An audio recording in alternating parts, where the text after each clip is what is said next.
कैसे हैं आप सभी का स्वागत है आपके अपने चैनल RNVIS एकेडमी में। जो हमारा आज का टॉपिक है MS स्वामीनाथन।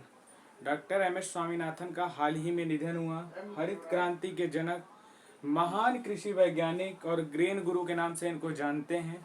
इनका जो जन्म हुआ है, और ये टॉपिक हमारे लिए महत्वपूर्ण इसलिए है क्योंकि हरित क्रांति के जनक, आप देखिए हर एग्जाम में एक क्वेश्चन पूछता ही है, तो इसलिए बहुत इस दृष्टि से बहुत इम्पोर्टेंट है। तो इन विषयों पे हम चर्चा करेंगे आज, इनके बारे में बताएंगे सारी चीज़ के।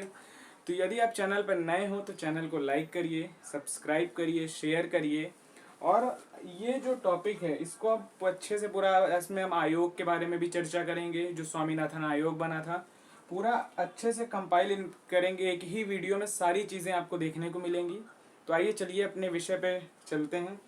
तो जो MS स्वामीनाथन जी हैं, इनका जो जन्म हुआ है 7 अगस्त 1925 को तमिलनाडु में हुआ था। और ये जो है हरित क्रांति वर्ष 1966 में, जब द्वितीय पंचवर्षीय योजना के बाद, देखिए हमारा जो भारत आज़ाद हुआ 1947 में, तो जब अंग्रेज हमारे देश को आज़ाद किए तो उस समय स्थिति बहुत अच्छी नहीं थी। इतने बड़े देश को चलाना, उसमें खाद्यान्न की व्यवस्था को सुचारू रूप से सभी तक पहुंचाना एक बड़ी चुनौती के तौर पे थी।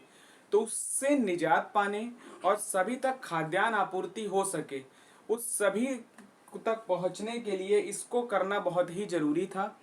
तो हरित जो MS स्वामीनाथन जी थे, इन्होंने क्या किया, मैक्सिको से बीज ले आए हैं। और यहाँ पे जो पंजाब है, पंजाब में HYV प्रकार के, जो पंजाब की जो मिश्रित पंजाब के बीज और जो US से मैक्सिको से बीज आए, तो उन दोनों को मिक्स करके एक HYV प्रकार की, हाई यील्ड वेराइटी जिसको बोलते हैं, HYV प्रकार की बीज का प्रयोग किया। जिससे आप देखिए तो कम ही समय में, जहां भारत में खाद्यान्न संकट था, वहीं भारत एक एक्सपोर्टर के तौर पे उभर कर सामने आया। जहाँ पे भारत में अनाज आने लगे थे, वहीं आज की स्थिति में, उस समय की 2-3 साल के परिस्थिति में भारत से बड़े स्तर पे अनाज का एक्सपोर्ट किया जाने लगा। तो ये जो श्रेय था, ये MS स्वामीनाथन जी को दिया गया। 1967 में इन्हें पद्मश्री दिया गया था। 1972 में पद्म भूषण अभियांत्रिकी के क्षेत्र में मिला था। इन्हें 1987 में प्रथम विश्व खाद्य पुरस्कार से सम्मानित किया गया था। साथ ही 1989 में पद्म विभूषण से भी इनको अलंकृत किया गया। और जो हमारी द्वितीय हरित क्रांति हुई, हरित क्रांति 2 चरणों में हुई। जो पहली हरित क्रांति थी, उसमें क्या हुआ, जब खाद्यान्न में इतनी कमी थी तो कुछ ही फसलों को लिया गया, ताकि धीरे धीरे करके हम एक्सपोर्टर के तौर पे उभर पाएं और खाद्यान्न की समस्या दूर हो पाए। तो उसमें गेहूं है, चावल है, ज्वार, मक्का और बाजरा, इन फसलों को प्राथमिकता दी गई। साथ ही जब रसायन के क्षेत्र में, जब रासायनिक खेती होने लगी इसमें, तो हुआ क्या, इससे जो हमारी जमीनें थी उनकी उत्पादकता में कमी आने लगी। जब रसायन का प्रयोग अत्यधिक हुआ, यूरिया की मात्रा अधिक हुई, तो लोगों में भी बीमारियां बढ़ने लगी। इन सभी चीज़ों को देखते हुए, ताकि खाद्यान्न भी बराबर रहे और रासायनिक वस्तुओं का प्रयोग, यूरिया का प्रयोग ज़्यादा मात्रा में, जो रासायनिक चीज़ों का प्रयोग हो रहा, उनको कम करने के लिए द्वितीय हरित क्रांति लाई गई। साथ ही इसका जो द्वितीय हरित क्रांति थी, ये कुछ फसलों में ही नहीं, बल्कि जो हमारी सारी फसलें, उन पे लगभग 23 जो फसलें हैं, उन पे जो है इसको कार्य किया गया द्वितीय हरित क्रांति। इसमें जो है जैविक खेती को महत्व दिया गया था। साथ ही जो यूरिया था उसका प्रयोग कम करके जैविक खाद को महत्व दिया गया, ताकि जो समस्याएं उत्पन्न हो रही थी, बीमारियां उत्पन्न हो रही थी, जमीन की उर्वरता तत्काल में तो दिख रही थी, लेकिन लॉन्ग टाइम के बाद वो दिखना खराब हो रही थी, जमीनें जो थी वो खराब हो रही थी, बंजर हो रही थी। तो उससे निजात पाने के लिए इस द्वितीय हरित क्रांति को लाया गया। इसमें सारी फसलों को इंक्लूड किया गया और रसायन की जगह जैविक खेती को महत्व दिया गया। ठीक, तो 2 तरह की हरित क्रांति हुई, ये दोनों आप जानिए। एक 1966 में हुई थी, दूसरी 1983-84 में हुई। दूसरा, जो भारत में खाद्यान्न कमी, जो हमारे देश में जो एक कलंक के तौर पे भारत को कहा गया था, वही 25 वर्षों में भारत एक आत्मनिर्भर बन गया। साथ ही 1960 में जो था, US के वैज्ञानिक जो नॉर्मन बोरलॉग थे, उनसे मिलकर ही ये प्रयास किया था। जो हमारे MS स्वामीनाथन जी थे, इन्होंने नॉर्मन बोरलॉग और अन्य वैज्ञानिकों की सहायता से ये HYV प्रकार के जो बीज थे उनको भारत में लाया और एक उत्पादकता को बढ़ाने का प्रयास किया गया, और ये आपको देखने को मिला। तो साथ ही ये थे इनके, और इन्होंने एक आयोग बनाया, उस आयोग पे भी हम चर्चा कर लें। अक्सर पूछता है स्वामीनाथन आयोग, लेकिन इनकी आयोग की सिफारिश अभी भी मंजूर नहीं हो पाई। तो आइए इनके आयोग पर हम चर्चा करें एक बार। किसानों की स्थिति को बेहतर करने के लिए, साथ ही आपूर्ति को बढ़ाने के लिए वर्ष 2004 में, कब आई थी ये, 18 नवंबर 2004 में एम एस स्वामीनाथन आयोग, जिसे नेशनल कमीशन फॉर फार्मर्स, राष्ट्रीय किसान आयोग भी कहते हैं, ये 2004 में आई। वर्ष 2006 में इन्होंने अपनी रिपोर्ट पेश की। क्या किया, आया कब था स्वामीनाथन आयोग? 2004 में। इन्होंने अपनी रिपोर्ट पेश कब किया? 2006 में। तो आइए जानते हैं इन्होंने रिपोर्ट में अपनी बातें क्या कही। इन्होंने क्या कहा, जो बेकार सरप्लस जमीनें हैं, जो खराब जमीन है, बेकार है, सरप्लस जमीनें हैं, उसे भूमिहीन और आदिवासी किसानों को दिया जाए, तथा आदिवासी जो क्षेत्र है वहां पशु चराने का उनको अधिकार दिया जाए। साथ ही इन्होंने कहा जो किसान आत्महत्या कर रहे हैं, क्या कर रहे हैं, जो आत्महत्या कर रहे हैं, उनके लिए किसान राज्य स्तरीय किसान कमीशन बनाया जाए ताकि वो आत्महत्या ना करें। साथ ही इन्होंने ये कहा कि उनकी जो फसलें हैं उसके बीमा की व्यवस्था की जाए। क्या किया जाए, फसलों के बीमा की व्यवस्था की जाए। साथ ही जो एमएसपी है उसको इन्होंने एक फॉर्मूला दिया था, C2+50 फॉर्मूला।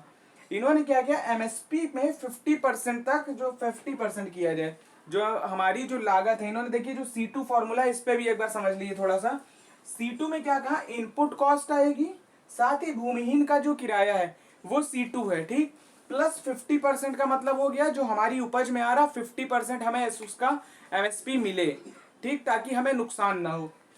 ये C2+50 फॉर्मूला इसी में आया था, स्वामीनाथन आयोग में पूछता है एग्जाम में, इस चीज को ध्यान रखिएगा। और इन्होंने साथ ही कहा जो प्राकृतिक आपदा आती है उसमें जो कृषि आपदा फंड बनाया जाए। क्या बनाया जाए, कृषि राहत आपदा फंड बनाया जाए, ताकि किसानों को जो आत्महत्या करनी पड़ती है आपदा आने पे, उनको आत्महत्या न करने पड़े, उन्हें राहत की सुविधा दी जाए, एक फंड बनाया जाए। ये सारी बातें कही। साथ ही ये भी कहा गया कि जो कर्ज की वसूली है वो नरम तरीके से वसूली जाए, कोई किसान पे दबाव न बनाया जाए, ये कोई भी तरीके के दबाव को मुक्त करने के लिए नरमी बरती जाए। इसीलिए इसको समिति को पूरा बनलाया गया, किसानों के लिए समस्या ना हो और उनको दिक्कतों का सामना ना करना पड़े, उस परिप्रेक्ष्य में इसको लाया गया।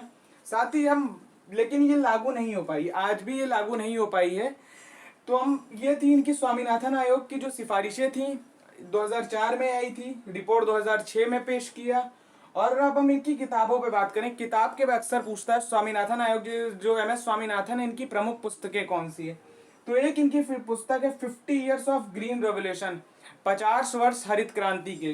क्या है, 50 ईयर्स ऑफ ग्रीन रेवोल्यूशन। अगली इनकी पुस्तक है science and sustainable food and security, दूसरी पुस्तक है।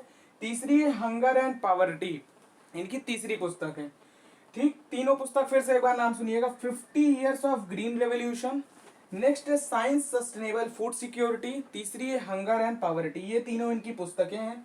ओवरऑल ये जो आयोग आया था इसके परिणाम ये थे, जो हमें एक हमारा खाद्यान्न है उसको एक सीमित क्षेत्र तक विस्तृत ना करके एक विस्तार है, उसका क्षेत्र का विस्तार किया जाए और पूरे भारत में, चाहे वो पंजाब हो, चाहे वो उत्तर प्रदेश हो, चाहे वो बिहार हो, इनका विस्तार किया जाए ताकि खाद्यान्न की जो समस्याएं हैं, जो आपूर्ति संकट है, उस पे संकट को निजात पाया जाए। जो किसान है वो भी एक बेहतर जिंदगी जी सकें तथा वो मुख्य धारा से जुड़ सके, उनकी समस्याओं का निदान हो सके, उनके फसलों के बीमा या अन्य सारी सुविधाएं उनको मिल सके। तो ये थे एमएस स्वामीनाथन, इन्होंने कृषि क्षेत्र में ये सारे योगदान, हमने इन विषयों पे चर्चा किया। स्वामीनाथन आयोग क्या था इस पे भी हमने चर्चा किया, इनके विषय क्या थे, इन्होंने आयोग ने क्या क्या सिफारिशें की, वह सारी चीज़ों पे चर्चा किया। तो ये बहुत ही इंपॉर्टेंट टॉपिक है, इसको आप देखिएगा एक बार। वीडियो पसंद आए तो लाइक करिएगा, चैनल को नए हो तो सब्सक्राइब करिए।